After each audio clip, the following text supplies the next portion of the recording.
Hey guys, Thomas with Airforge Archery. So today we're going to be going over a few things about FOC. I'm going to make a couple of talking points. I've got them listed up on the wall behind, so if you see me looking that way, I'm just rechecking my steps here to make sure I stay on track because I like to kind of wander. We're going to be putting together an arrow while I talk to you guys and go over what I personally believe and what makes sense to me. So I've got a Victory VLR with a 250 spine. As some of you guys have seen, I have a prime 80-pound bow.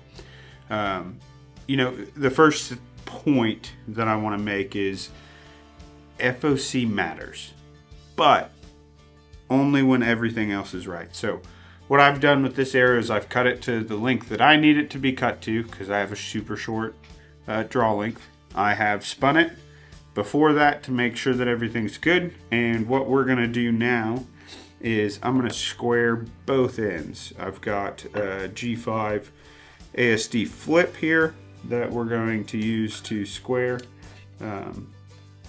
There's a lot of different tools out there, but this is the one that I have. I like how it works. At the end of the day, a higher FOC can improve broadhead flight. It can improve forgiveness. Those things matter, but only after the spine, tune, arrow flight, all of those things have to be correct to get the best results out of that FOC. It's the fine-tuning knob, basically, if you would say that, not the foundation. If your arrow isn't flying clean at first, adding weight up front won't fix it. So, perfect arrow flight. A tuned 400 grain arrow is honestly going to outperform a poor flying 550 grain arrow. Arrow oscillation has to stabilize quickly. Oscillation is the movement as it moves downrange. I'd rather see everybody build a lighter arrow flying perfect than a heavy arrow flying ugly. I have some requests from a couple of friends that want to see, a heavy arrow that isn't tuned correctly and is shooting poorly versus a light one that's been tuned appropriately and really shooting right. One of the other things with arrow flight, and it's really important, that spine on the arrow shaft has to be perfect. It is 100% the king of what's going on. Incorrect spine causes inconsistencies and tuning issues. Just does. Adding point weight will weaken that spine dramatically. So if you can get away with as short of an arrow as you can, that helps kind of strengthen things back up. There's some stuff you can do, but spine is going to be your most important feature for what you're doing. Every problem I see starts with the spine. If you get that right, everything else gets easier. It just is what it is. I would say broadhead flight is the most important thing that we can get going outside of the spine. Everything with a field point is going to hide all of the imperfections that come up with the arrow itself. So broadhead flight is going to be kind of what shows up. If it exposes the instability and the planning or the planing, if it won't group with a fixed blade, the arrow build isn't done yet. Moderate FOC is pretty much the sweet spot for every hunter that I know. 10 to 15% is kind of what we're all looking for. Some people want to go into the 20s.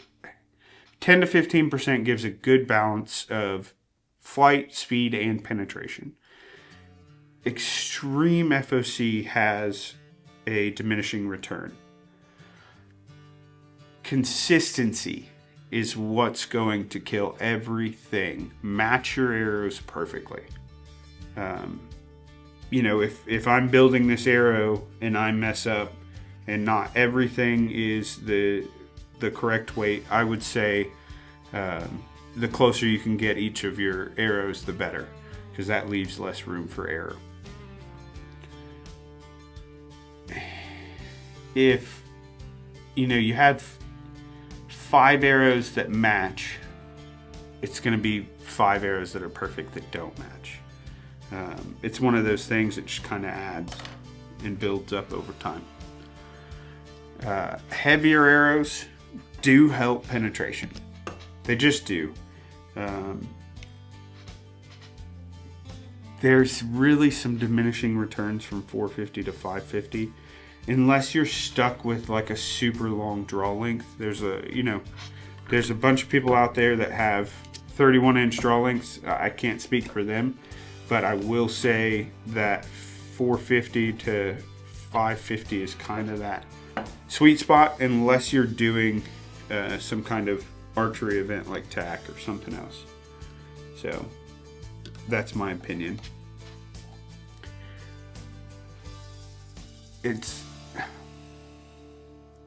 The arrow is only as good as the tune behind it. So that's one of my other talking points that I have kind of up there on the wall. If everything is square, especially the knock end is square, because that's where the energy transfer goes, the better it's going to be. Arrow builds don't live by themselves.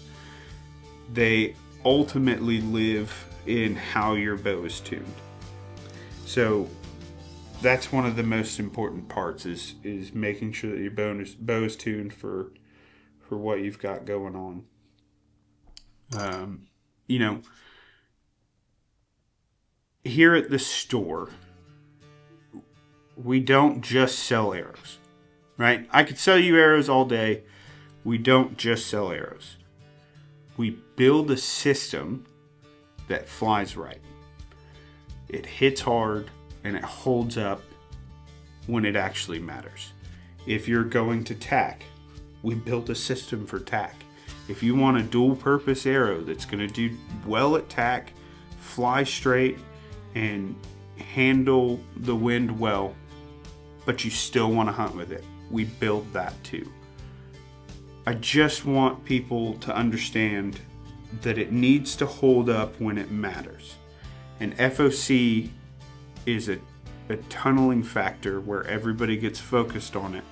And there are so many more things that you have to put in place to make it right first before you focus on the FOC.